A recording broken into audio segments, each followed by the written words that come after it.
Hello বন্ধুরা, আশা করি আপনারা সবাই খুব ভালো আছেন। আজকের ক্লাসে আমরা শিখব যে কীভাবে আমরা পাওয়ার পয়েন্ট প্রেজেন্টেশনে টেবিল অ্যাড করব। তো চলুন শুরু করা যাক। তো ফার্স্টে আমি এখান থেকে এই অপশনগুলো ডিলিট করে দিচ্ছি। ওকে,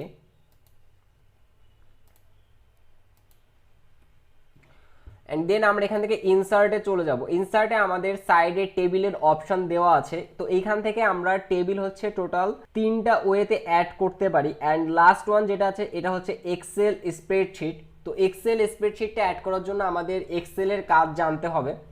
তো যেহেতু এটা পাওয়ার পয়েন্টের ক্লাস, আমি এখানে এক্সেল স্প্রেডশিটের থ্রু কিভাবে টেবিল অ্যাড করে এটা দেখাবো না। তো এখানে আমি ফার্স্টে ইনসার্ট টেবিলটা এইটা ইউজ করব। তো ইনসার্ট টেবিলটা হচ্ছে একদম সিম্পল। আমরা এখান থেকে জাস্ট মাউসটাকে এই বক্সগুলোর উপর থেকে যদি সিম্পলি মুভ করি তাহলে আমাদের এখানে র অ্যান্ড কলাম সিলেক্ট হয়ে যাবে। সি, আমার এখানে ক্লিক করতে হবে না বা ক্লিক করে ড্র্যাগ করতে হবে না, কিছুই করতে হবে না। জাস্ট সিম্পলি মাউসে কার্সারটা আমি এর উপর থেকে মুভ করব, তাহলে আমাদের এই বক্সগুলো সিলেক্ট হয়ে যাবে অ্যান্ড এই অনুযায়ী হচ্ছে র অ্যান্ড কলাম অ্যাড হবে। তো আমি ফার্স্টে এটা নিচ্ছি অ্যান্ড দেন বোঝাচ্ছি যে র অ্যান্ড কলাম কি। তো আমি এখান থেকে 6টা কলাম অ্যান্ড 3টা র নিব। ওকে, তো আমাদের এখানে কিন্তু টেবিলটা অলরেডি অ্যাড হয়ে গেছে।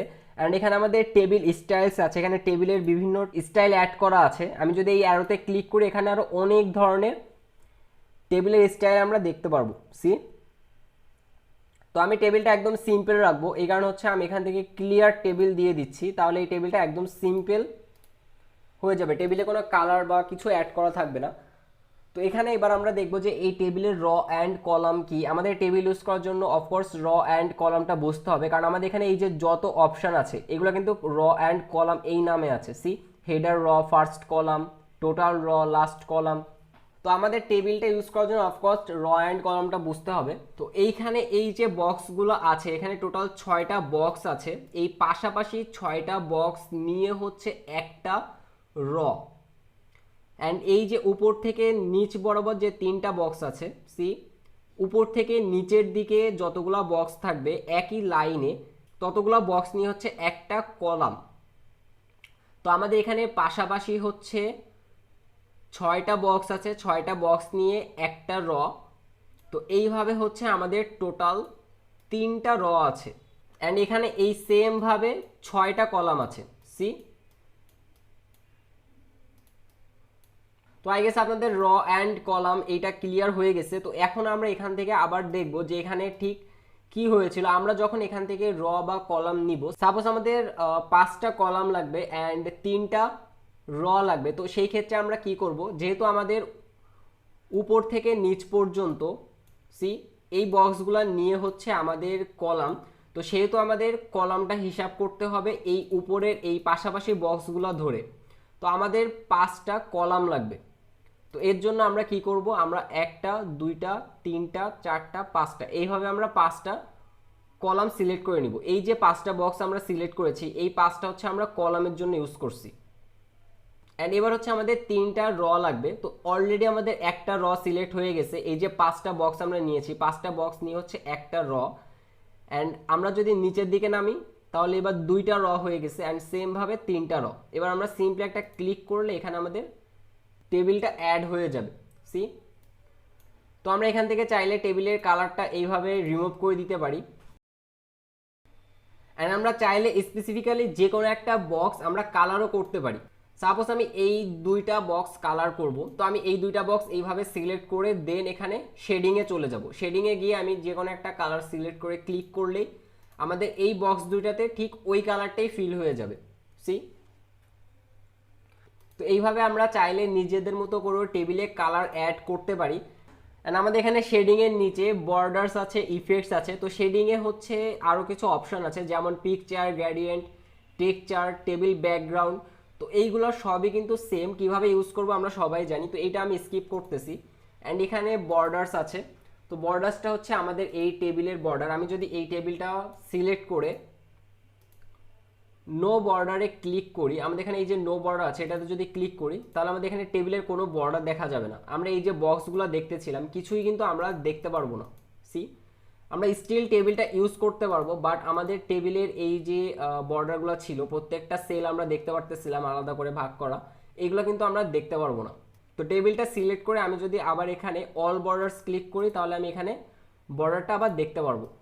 সি, তো এখানে বর্ডারটা কিন্তু এই যে কাটা কাটা আসতেছে, কারণ হচ্ছে এইখানে আমাদের এইটা সিলেক্ট করা। আমি এখান থেকে যদি সলিডে ক্লিক করি তাহলে আমাদের বর্ডারটা আবার এমন হয়ে যাবে। তো আমরা চাইলে নির্দিষ্ট যে কোনো একটা বা দুইটা সেলের বর্ডারও আমরা মুছে ফেলতে পারি। আমি সিম্পলি এই 4টা সেল সিলেক্ট করে যদি এখান থেকে নো বর্ডার দিয়ে দিই তাহলে এই পুরো টেবিলে শুধুমাত্র এই 4টা বক্সেরই বর্ডার দেখা যাবে না। অ্যান্ড এখানে আমাদের টেবিলেরও কিছু ইফেক্ট দেওয়া আছে, টেবিলের ক্ষেত্রেও কিন্তু ভেভেল, শ্যাডো, রিফ্লেকশন এইগুলো দেওয়া আছে। আমরা সেমভাবে এখানে টেবিলের ক্ষেত্রেও কিন্তু শ্যাডো অ্যাড করতে পারবো। ওকে, তো আমরা এখানে এই যে সেলগুলো আছে এগুলো সাইডে কিন্তু আমরা টেবিলের শ্যাডোটা দেখতে পারতেছি। সি, অ্যান্ড এখানে আমাদের রিফ্লেকশন আছে, আমরা চাইলে টেবিলের রিফ্লেকশনও অ্যাড করতে পারি। এখানে আমরা এই যে নিচের দিকে টেবিলের রিফ্লেকশনটা দেখতে পারতেছি। তো আমরা চাইলে এই টেবিলের যে কোনো একটা র বা কলাম ডিলিটও করে দিতে পারি। আমরা সিম্পলি এখানে মাউসের রাইট বাটনে ক্লিক করব, করে যদি আমরা এখান থেকে ডিলেট কলামে ক্লিক করি তাহলে আমাদের কলামটা ডিলেট হয়ে যাবে। সি, আমি যদি এইটা ক্লিক করে ডিলেট কলামে ক্লিক করি তাহলে কলামগুলো ডিলেট হয়ে যাচ্ছে।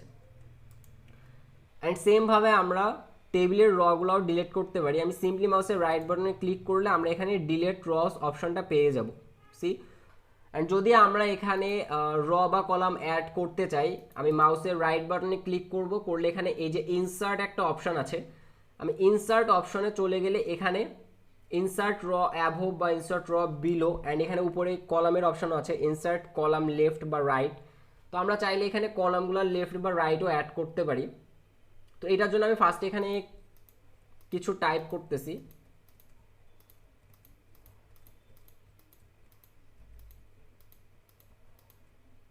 ওকে, তো এখন যদি আমরা এখান থেকে ইনসার্ট অপশনটা দেখি, সরি, ওকে, তো এখন যদি আমরা এইখানে ইনসার্ট অপশনটা দেখি, ইনসার্টে গিয়ে যদি আমরা এখন insert columns to the left, insert columns to the right দেখি তাহলে আমরা বুঝতে পারবো যে এখানে লেফট রাইট এই অপশনটা কেন দেওয়া হয়েছে। আমি যদি ইনসার্ট কলাম লেফট দিই তাহলে আমাদের লেফট সাইডে কলামটা অ্যাড হয়ে যাবে।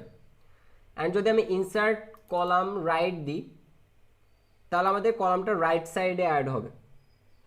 সি, অ্যান্ড সেমভাবে আমরা এখানে ইনসার্ট র অ্যাভোভ বিলো, অ্যাভোভ দিলে উপরে অ্যাড হবে, বিলো দিলে নিচে অ্যাড হবে। তো এখানে আমাদের একটা প্রবলেম আছে, যদি আমি এখানে একটু ব্যাকে যাই। ওকে, তো যখন আমাদের এই টেবিলটা কমপ্লিট থাকবে, এই টেবিলের প্রত্যেকটা সেলে ইনফরমেশন অ্যাড করা থাকবে, তখন যদি আমি র বা কলাম অ্যাড করতে যাই তাহলে কিন্তু প্রবলেম হবে। এখন আমাদের এই টেবিলে প্রত্যেকটা সেলে কিছু না কিছু টাইপ করা আছে, তো আমি এখন যদি একটা র বা কলাম অ্যাড করতে যাই তাহলে কিন্তু আমাদের এখানে র বা কলামের অপশনটা আসবে না। সি, আমি যদি এখান থেকে মাউসের রাইট বাটনে ক্লিক করি তাহলে কিন্তু র বা কলামের অপশন আসতেছে না। বাট আমি যদি এই লেখাগুলো মুছে দিয়ে যদি ক্লিক করি তাহলে এখানে অপশনগুলো আসতেছে। তো এই লেখাগুলো থাকা অবস্থায় আমরা কিভাবে র বা কলাম অ্যাড করব, তো এইটার জন্য হচ্ছে আমরা এখানে লেআউটে চলে যাব। আমরা লেআউটে চলে গেলে এই অপশনগুলো আমরা এইখানে পেয়ে যাব। সি, তো এখন আমরা চাইলেই র কলাম অ্যাড করতে পারি। সি, আর এখানে আমাদের অ্যালাইনমেন্টের কিছু অপশন আছে, যদিও আমরা সবাই অ্যালাইনমেন্টের কাজটা জানি, বাট তারপর আমাদের টেবিলের জন্য এক্সট্রা কিছু অ্যালাইনমেন্ট অপশন আছে। সাপোজ আমি এখান থেকে এই সেলটা যদি বড় করি, সি, আমরা সিম্পলি এইভাবে ড্র্যাগ করে টেবিলের সেলগুলো বড় করতে পারবো। ওকে, তো এখন যদি আমরা নোটিস করি এই লেখাটা উপরের দিকে আছে। সি, তো আমি চাচ্ছি এই লেখাটা এই যে বক্সটা আছে বা এই যে সেলটা আছে এই সেলের একদম সেন্টারে আসবে। তো সেন্টারে আনার জন্য আমি কি করব, সিম্পলি এইখানে যে অপশনগুলো আছে এইগুলো ইউজ করতে হবে। এখানে সেন্টার ভার্টিক্যালি দেওয়া আছে, তো আমি যদি সেন্টার ভার্টিক্যালি দিই তাহলে এটা সেন্টারে আসছে, বাট একদম সেন্টারে কিন্তু আসেনি। তো এইটার জন্য আমাদের এই উপরে সেন্ট্রালটা ইউজ করতে হবে। তো এইখানে আমাদের একই সাথে দুইটা অ্যালাইনমেন্ট ইউজ করতে হবে। আমরা এর আগে শুধুমাত্র এই উপরে যে অ্যালাইনমেন্টটা আছে এইটাই দেখেছিলাম। আমাদের বক্সের জন্য বা এই যে টেবিল আছে এই টেবিলটার জন্য নিচে এই এক্সট্রা 3টা অ্যালাইনমেন্ট দেওয়া আছে। তো এই অ্যালাইনমেন্টগুলো হচ্ছে এই বক্সগুলোর কারণে দেওয়া হয়েছে। তো এই তিনটে অ্যালাইনমেন্টের থ্রু আমরা ডিসাইড করতে পারবো যে এই টেক্সটটা বক্সের ঠিক কোথায় হবে। উপরে অ্যালাইনমেন্টগুলো দ্বারা হচ্ছে আমরা শুধুমাত্র টেক্সটটাকে সেন্টারে বা লেফট রাইট করতে পারবো, বাট যদি আমাদের এই বক্সের সেন্টার বা কর্নারে টেক্সটগুলো অ্যাড করতে হয় তাহলে আমাদের এই নিচের যে অ্যালাইনমেন্ট অপশনগুলো আছে এইগুলো অ্যাড করতে হবে। যেমন আমি অ্যালাইন টপ যদি দিই আমাদের এই টেক্সটটা বক্সের উপরে চলে যাবে। যদি আমি অ্যালাইন বটম দিই তাহলে আমাদের টেক্সটটা বক্সের নিচে চলে আসবে। তো এই নিচের যে তিনটা অ্যালাইনমেন্ট আছে এইটার থ্রু আমরা শুধুমাত্র টেক্সটটাকে উপরে নিচে বা সেন্টারে নিতে পারি। বাট এই লেখাটাকে আমরা যদি লেফট রাইট বা সেন্টারে আনতে চাই তাহলে হচ্ছে আমাদের এই টেক্সটের যে অ্যালাইনমেন্টটা ছিল এইটা ইউজ করতে হবে। সি আমরা এইগুলো থ্রু হচ্ছে শুধুমাত্র লেফট রাইট বা সেন্টারে আনতে পারবো। অ্যান্ড আমাদের এই নিচের যেগুলো আছে এইগুলো থ্রু হচ্ছে আমরা বক্সে আপ ডাউন করতে পারবো আমাদের এই টেক্সটগুলো। তো এখানে আমাদের টেবিল অ্যাড করা আরও দুইটা অপশন আছে। একটা হচ্ছে ইনসার্ট টেবিল, এইটাতে ক্লিক করলে আমাদের এখানে ছোট একটা বক্স আসবে ইনসার্ট টেবিলে। তো এখানে number of column, number of রস আছে। তো এই কারণে হচ্ছে আমাদের কলাম অ্যান্ড রটা বুঝতে হবে, কারণ কলাম অ্যান্ড র ছাড়া আমরা টেবিলে কাজ করতে পারবো না। তো এখানে আমাদের কয়টা কলাম অ্যান্ড র লাগবে এটা বুঝতে হবে। তো কলাম হচ্ছে আমি চাচ্ছি যে 6টা হবে অ্যান্ড র হবে হচ্ছে 4টা। তাহলে আমি এখানে যদি সিম্পলি ক্লিক করি তাহলে আমাদের এখানে কিন্তু 6টা কলাম অ্যান্ড 4টা র নিয়ে একটা টেবিল অ্যাড হয়ে যাবে। সি তো ইনসার্টে এই অপশনটা অনেক ইজি। ইনসার্ট টেবিলে গিয়ে জাস্ট নাম্বার অফ র অ্যান্ড কলাম অ্যাড করে দিলেই এখানে টেবিলটা অ্যাড হয়ে যাবে। অ্যান্ড এখানে ড্র টেবিল আছে। ড্র টেবিলটা হচ্ছে খুবই সিম্পল। ড্র টেবিলটা সিলেক্ট করে আমরা এখান থেকে জাস্ট ড্রাগ করে বা এখানে ড্র করতে পারবো টেবিলটা। ওকে, অ্যান্ড আমাদের এখানে টেবিলে একটা সেল অ্যাড হয়ে গেছে। এবার পুরো টেবিলে কয়টা কলাম হবে, র হবে, পুরোটাই আমাদের ড্র করতে হবে। তো এখানে এই যে উপরে ড্র টেবিল অপশনটা দেখা যাচ্ছে, তো এইটা সিলেক্ট করে আমি এখানে র অ্যান্ড কলাম এইভাবে ড্র করব। সরি,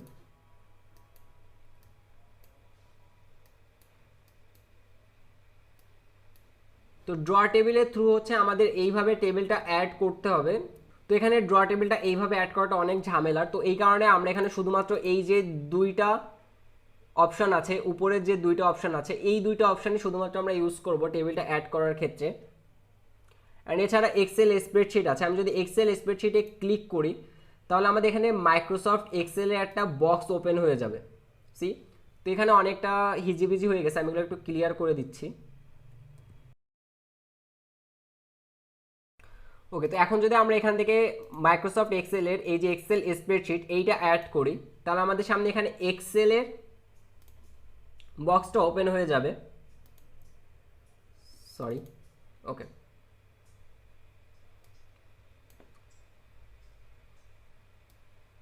তো আমাদের এখানে মাইক্রোসফট পাওয়ার পয়েন্টে এক্সেলের যে অপশনগুলো আছে এইগুলো সব অ্যাড হয়ে যাবে। এই যে উপরে যে অপশনগুলো আমরা দেখতে পারতেছি অ্যান্ড এই যে সেলগুলো আমরা দেখতে পারতেছি এগুলো হচ্ছে মাইক্রোসফট এক্সেলের অপশন। তো এইখানে টেবিলটা ক্রিয়েট করার আলাদা একটা ওয়ে আছে। তো এইটার জন্য হচ্ছে আমাদের এক্সেলের কাজ জানতে হবে। আমি জাস্ট এখানে টেবিলটা কীভাবে ক্রিয়েট করে এইটা দেখিয়ে দিচ্ছি। তো আমাদের যে কয়টা র বা কলাম লাগবে আমরা এখান থেকে সিম্পলি এইভাবে ড্র্যাগ করে সিলেক্ট করে নিব। অ্যান্ড দেন এখানে আমরা ফরম্যাট অ্যাজ টেবিলে ক্লিক করলে আমাদের এটা টেবিলে অ্যাড হয়ে যাবে। সি তো এইটা হচ্ছে আমাদের এক্সেল স্প্রেডশিটের থ্রু টেবিলটা অ্যাড করার ওয়ে। অ্যান্ড আমি যখনই বাইরে ক্লিক করব আমরা আবার আমাদের পাওয়ার পয়েন্টে অপশনগুলো পেয়ে যাব। সি তো এই ছিল আমাদের টেবিলের ক্লাসটা। আজকে ক্লাসটা এই পর্যন্তই।